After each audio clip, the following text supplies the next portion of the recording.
What's the meaning of ATM?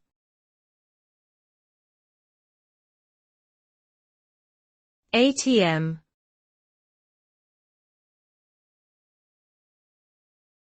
ATM.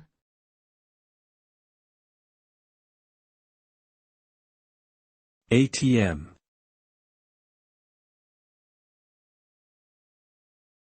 ATM.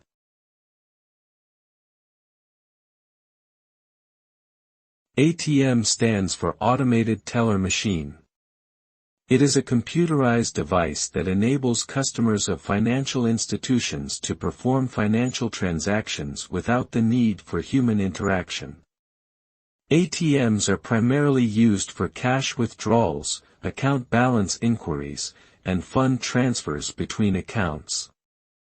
They also allow cardholders to perform other functions such as purchasing mobile phone airtime, paying bills, and accessing account information. These machines have revolutionized the banking industry by providing round-the-clock access to financial services and reducing the need for personal visits to the bank.